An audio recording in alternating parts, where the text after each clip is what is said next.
So our first reading today is The Four Agreements by Don Miguel Ruiz. And I just wanted to say that I've known this for a long time about this. It's always been aspirational for me because I'm not very good. But I was at the memorial service for Wendy Phillips, and one of her friends got up to talk and said that Wendy lived her life by the Four Agreements, and she proceeded to tell what the Four Agreements were, and that they were, like the core of how Wendy lived. And I thought, that is so true. So they became even more aspirational for me. So here we go, the Four Agreements. 1, be impeccable with your word. Speak with integrity. Say only what you mean. Avoid using the word to speak against yourself or to gossip about others. Use the power of your word in the direction of truth and love. 2, don't take anything personally. Nothing others do is because of you. This is hard. What others say and do is a projection of their own reality, their own dream. When you are immune to the opinions and actions of others, you won't be the victim of needless suffering. 3, don't make assumptions. Find the courage to ask questions and to express what you really want. Communicate with others as clearly as you can to avoid misunderstandings, sadness, and drama. With just this one agreement, you can completely transform your life. 4, always do your best. Your best is going to change from moment to moment. It will be different when you are healthy as opposed to sick. Under any circumstance, simply do your best, and you will avoid self-judgment, self-abuse, and regret. I Am Worthy by Peter McWilliams. I am worthy of my life and all the good that is in it. I am worthy of my friends and their friendship. I am worthy of spacious skies, amber waves of grain, and purple mountain majesties above the fruited plain. I am worthy, too, of the fruited plain. I am worthy of a degree of happiness that could only be referred to as sinful in less enlightened times. I am worthy of creativity, sensitivity, and appreciation. I am worthy of peace of mind, peace on earth, peace in the valley, and a piece of the action. I am worthy of God's presence in my life. I am worthy of your love.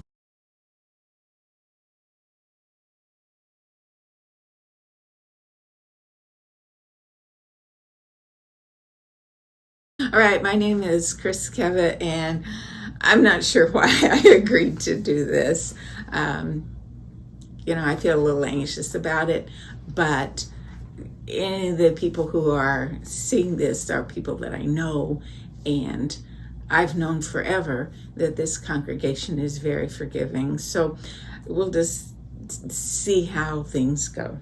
So I grew up in Hartford City, which is a small town. There were about 10,000 people at that time, which is like 20 miles north of Muncie in Indiana. And so my immediate family was my mom and my dad, my older brother, 3 years older than me, Tim, and my younger brother, 5 years younger than I am, Joe. So, and my grandmother, my mother's mother, who lived with us from the time my parents got married, which was before me, of course. But so she was always there. She was a kind of a difficult person. She added stress to our family. She also provided childcare a lot. She did a lot. But yeah, so I was the only daughter and the middle child, and I was born with birth defect. So when I was born, my left hip wasn't fully formed. So your hip is supposed to fit up into, your thigh bone fits up into the acetabulum of the hip. But mine was more like that, and this wasn't the right shape. And so I was late learning to walk, and my doctor figured that out. And so I had a specialist, and da-da-da. It was really lucky because, I was in a body cast from the time I was 18 months to the time I was 3 years old. My mom said she got so strong carrying me around in this plaster cast, which had to be taken as I grew. It had to be recasted. But I was really lucky because I never had surgery. I never, stuff like that until in my 40s, the hip had worn out completely. And so I had a hip replacement, and everybody said, "Oh, you're so young, you're so young, you're so young." And I was told, well, this will last 15 to 20 years. Well, that was over 30 years ago, and it's still going strong. But, so I was always special, and I had to be a little careful. I wasn't allowed to roller skate. I wasn't supposed to fall. I wasn't, so there were some restrictions, but certainly nothing awful. But it made my parents, kind of protective of me. I enjoyed being special, I hate to tell you, but yeah. So then you find out you're not really that special. We attended the Evangelical United Brethren Church in Hartford City, which the EUB Church was the one that merged with the Methodist Church to become United Methodist. And, as an adult, I thought, well, the Methodists got the best part. They got the United part rather than the Evangelical and the Brethren part. But it was every Sunday. My mom was on the church board. My mom was more active probably in the church than my dad, but he was always there, and my grandmother. So at one time I reached the 2-year attendance award for attending Sunday school. If you went on vacation, you could still be considered you had gone to church if you brought back a order service. Oh. Yeah. So, yeah, it was a thing. I was baptized. I was catechismed. I was baptized again. All of that. So I grew up in a very, in a Christian environment. But by the time I got to college and a roommate was witnessing to me, I remember saying, I just don't believe that anymore.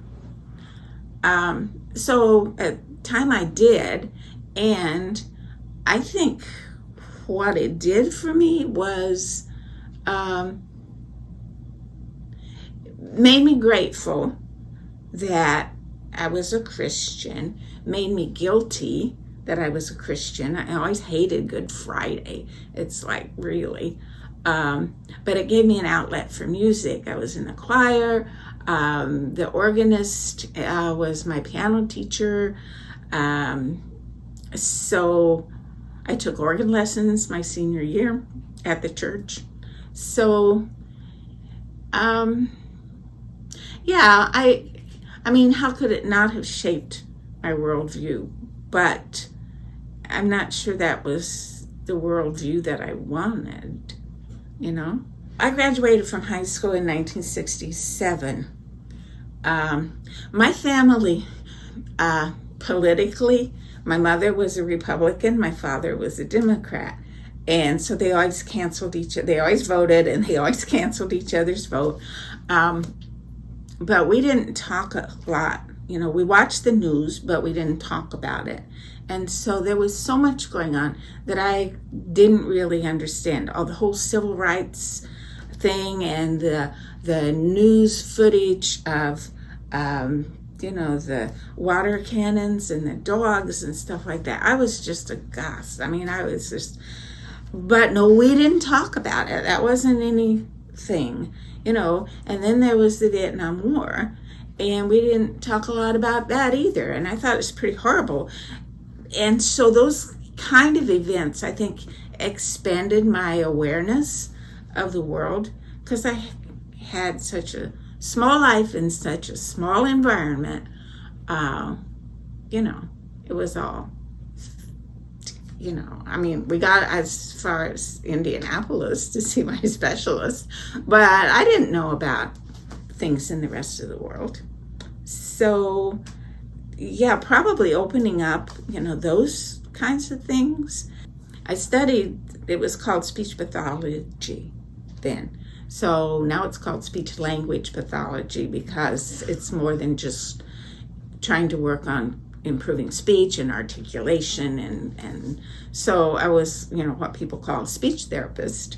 I had always wanted to do that. My younger brother was unintelligible for quite a while, and I was his interpreter, and kind of helped him with, he had some homework, and helped him with that, but was always impressed just how important it is to be able to communicate with people. And so that's what I always wanted to do, always.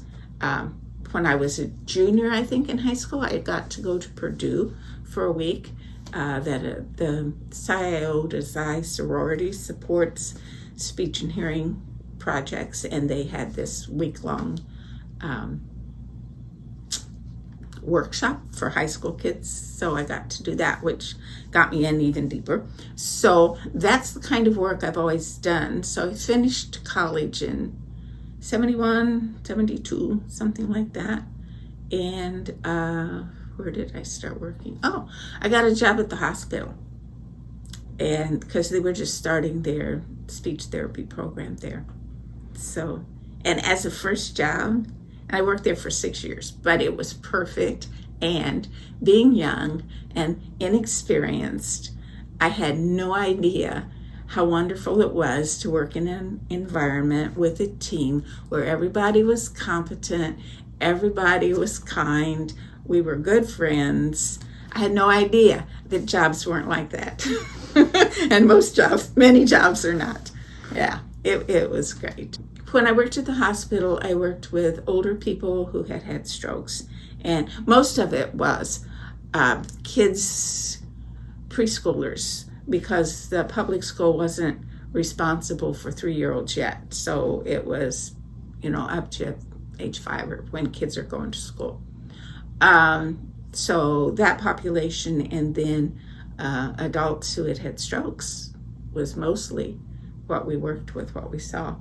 I worked at Muscatatuck when it was a training center. I worked in public school. I worked for Head Start. I worked for early intervention after I retired from the schools. I did a 1 day a week kind of job with 0 to 3, working with families going into people's homes. It's all such great work. And I always liked the clinical side. I would not have liked doing the research and, teaching and stuff like that. I did like working with teachers, helping them see the connection between speech and reading, and how you have to use phonics, you have to have some speech analytical skills of speech, which now teachers are being taught that. But when that first, it was like, yeah, duh.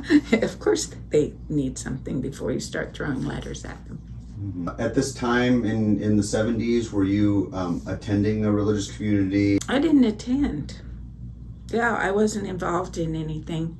I was interested, I would see the notices in the newspaper about the fellowship, but since my husband wasn't interested. You're talking about the fellowship here in Columbus? Yes. So you knew about it far before you Yes. actually were able to come? Yes. But yeah, I didn't come. I didn't push that for myself. Because of his lack of interest, I managed to deny myself the pleasure of coming to the fellowship before we moved. when I was living in upstate New York, I met a woman who said, well, why don't, I was looking for friends. I was trying to make friends. My daughter was a baby, and I wanted her to be around other small children. So I joined a milk bank. I was nursing my daughter at the time, and it's a very easy thing. The more you nurse, the more milk you have it to give away. So this woman was a collection point for all this milk, which she froze and then passed on. So she said, well, why don't you come to my church, which was the First Unitarian Society of Schenectady. And I started going and taking my daughter, and that was great. The minister was so, his vocabulary was like the size of this room, and I was like looking up words that he had used in service. So when I came back, my husband and I separated, and we both moved away from New York, and so we had to both establish residency before anybody could divorce anybody. So it kind of took time, but I had family in Indiana. I had lived in Columbus for a while and had friends here, and so I wanted to move back here, and I started coming to the fellowship at that time. By then I had 2 kids, and and it was good. So I became a member in 1984. So tell me about meeting this strapping young man named Mark Kevitt. Mark? So, all right, so it's about 84, I guess, 1984. Good year.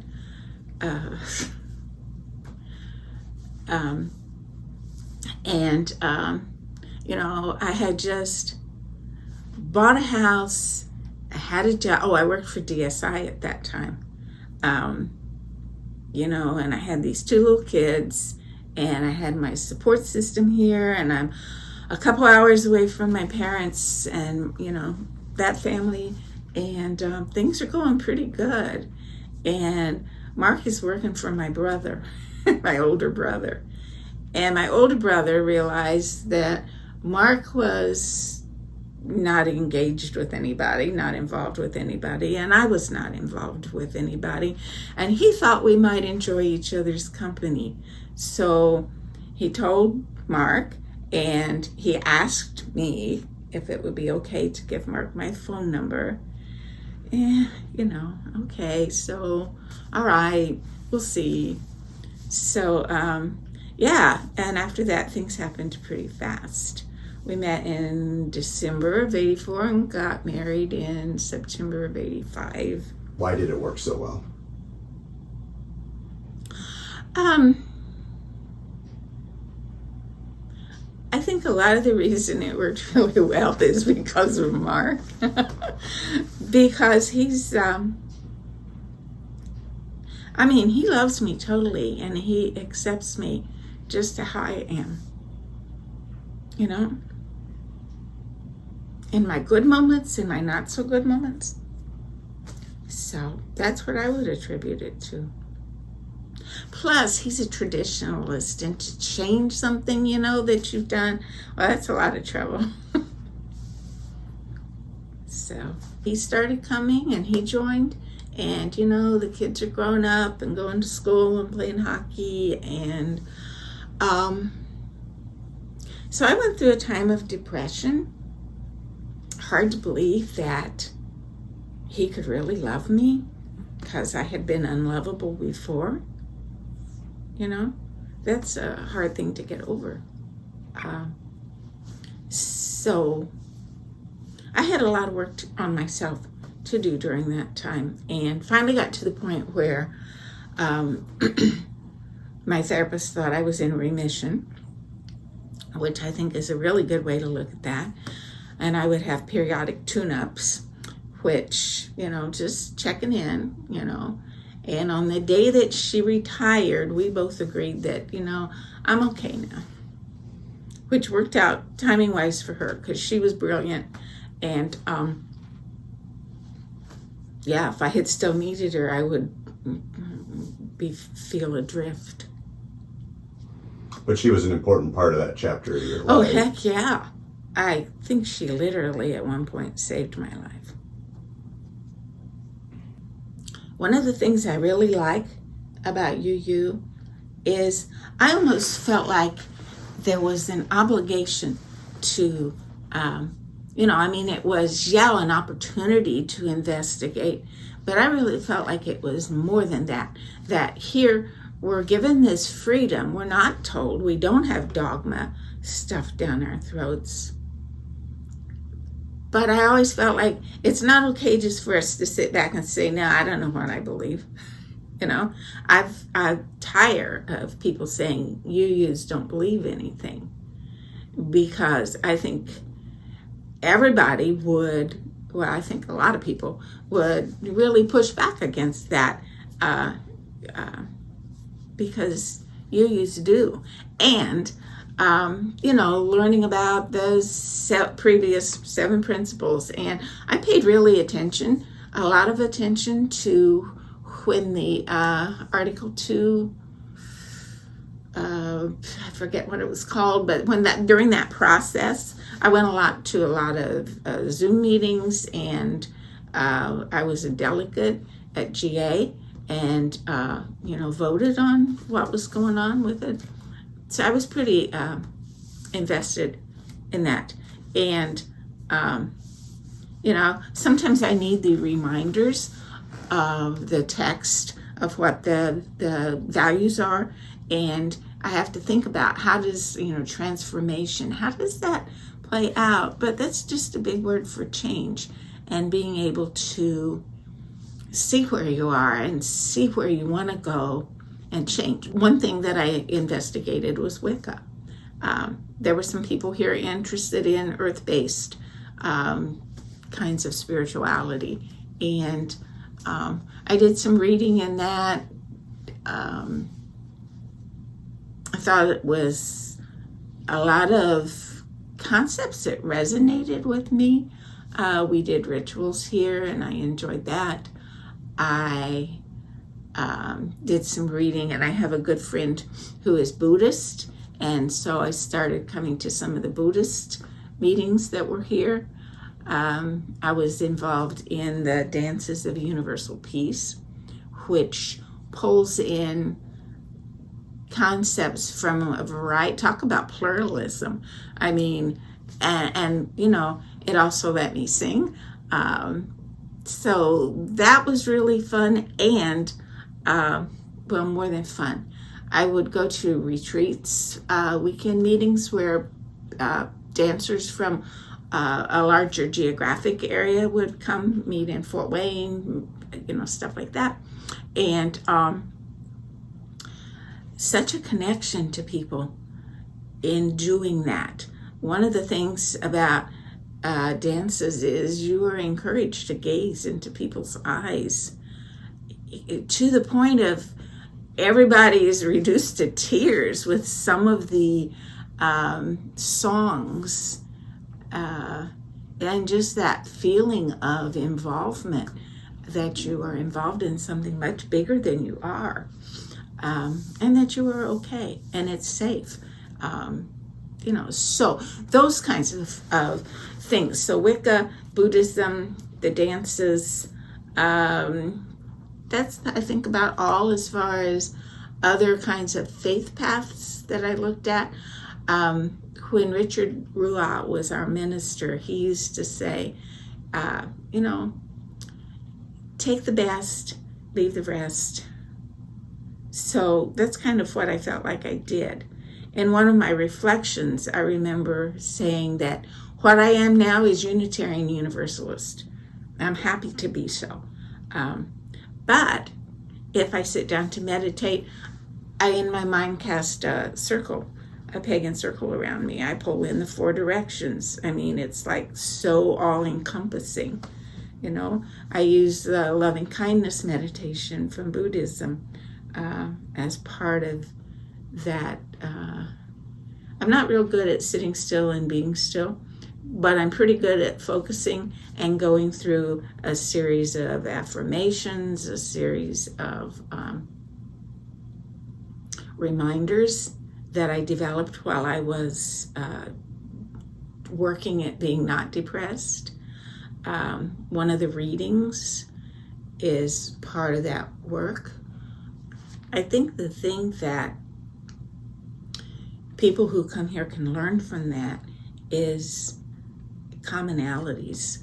You know, your situation may be different, but you know, your environments may be different, your culture may be different, but there's commonalities that people have, and being able to focus more on what's, you know, I hate to say, well, we're more the same than different, because there's stuff dripping off of that.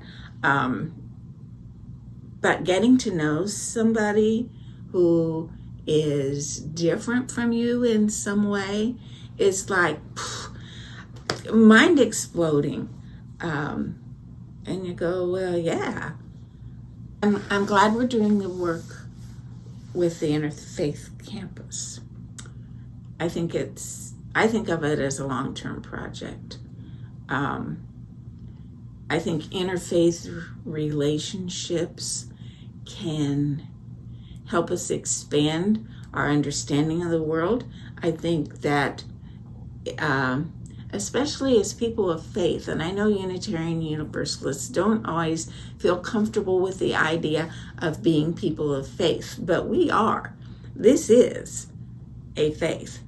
And learning about the faith of others, I think, helps us to think about that concept in general and us specifically. I think building relationships with people from other cultures, people who are not the same as we are, in some way, either, you know, in any way, people who are different than we are. And that can be not a lot different, but a little bit different socioeconomic background, different. I mean, there's lots of ways to be different, but learning to get along with people who have some kind of difference from you is a valuable skill, and it helps you to know who you are, as well as knowing who they are.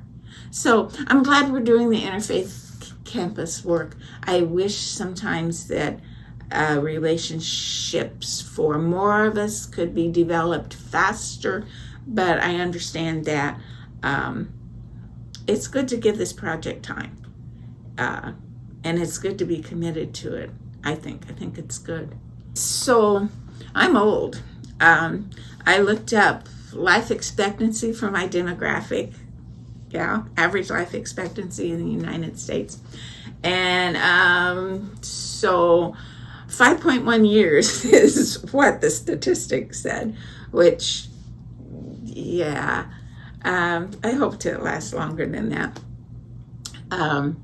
And Mark and I about a year ago, moved to Four Seasons, where we can watch people grow old.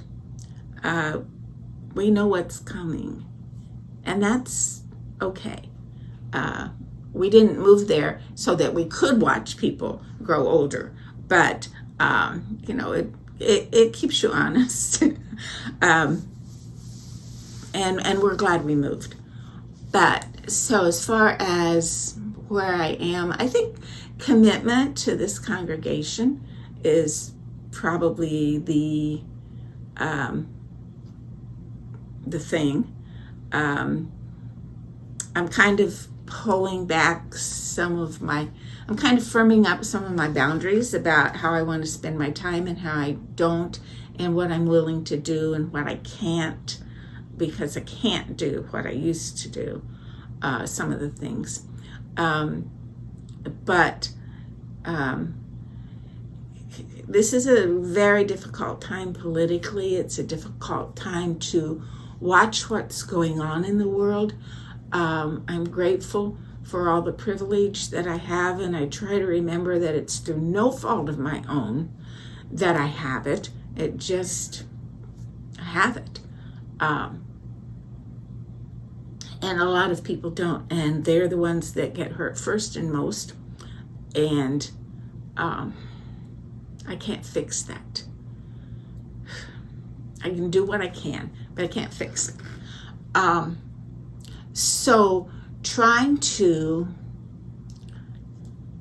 help people be as happy as they can, I think is important. Music is important to me. I'm trying to learn to play the violin, which is extremely difficult. Too much to pay attention to at one time. So we'll see how it goes. But like at Four Seasons, my friend Sandra Bolte and I have started a community singing activity. And you know, when you have 18 people turning out to sing songs for 45 minutes, that's pretty significant, and people like it. And so just trying to, one, keep me as balanced as I can be, and trying to be nice to other people. I was in my dentist's office yesterday and almost bit the head off of the receptionist, and it's like, really? So I have apologized for that. So yeah, I feel like it's small things that we do because we're not in enough, we don't have power to do big things. So it's the small things. And I just heard a song that says, there is music in all things, but we don't hear it until we sing. So those are the words of Hildegard from Bingen, who lived in the 1100s. Wisdom sustained through the ages.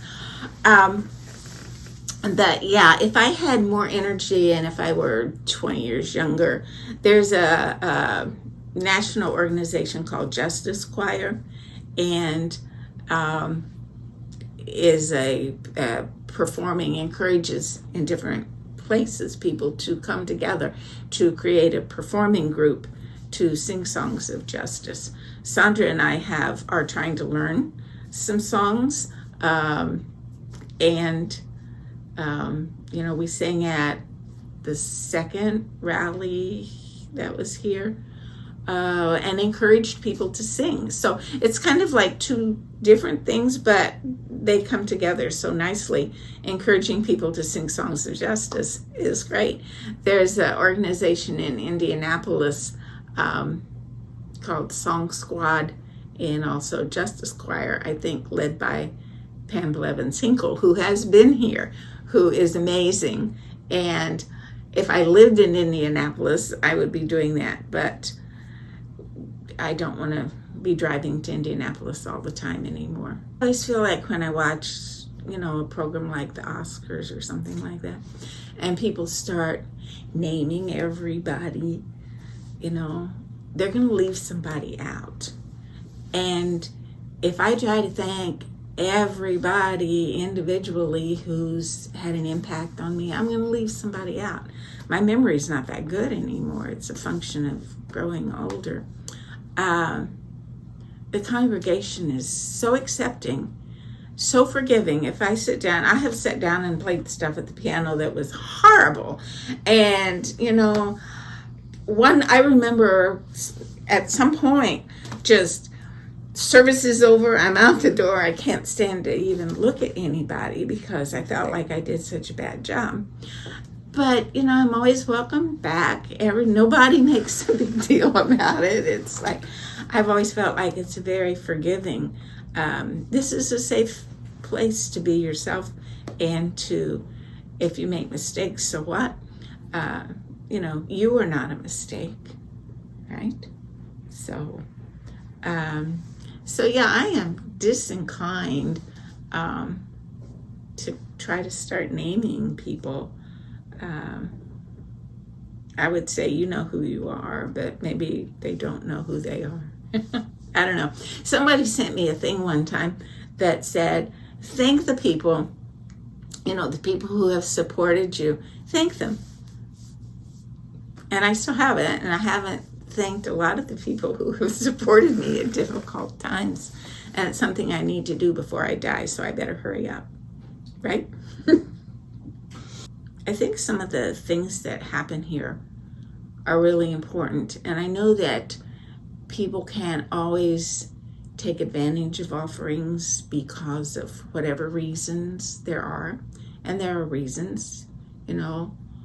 There were days when my kids were little, it was all I could do to get, and working, you know, to get through the day. And it's like, do something? No, I can't. But there's really good stuff that happens here.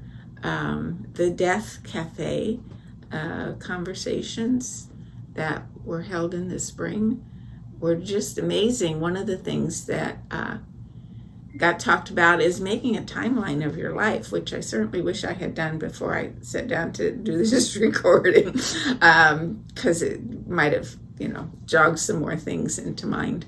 And I still do want to do before my time runs out. But I think, you know, looking critically at all the stuff that goes on here and, you know, doing them, learn about the memory walk. It's not something we talk about a lot. It was a big effort to make it. And the people who started that, I was involved in kind of keeping it going, and in terms of being the liaison to the congregation, and keeping the congregation interested and stuff like that. But that was a small part compared to the people who started it, and Dean who designed it, and all the people who work volunteer on it and still do to keep it weeded and nice and stuff like that. But it's a real asset. So I don't know. This is a good place. I don't know. Well, you do know. I don't feel like I have a lot to say anyway. But people keep listening. I'm amazed. I'm just amazed. I'm grateful.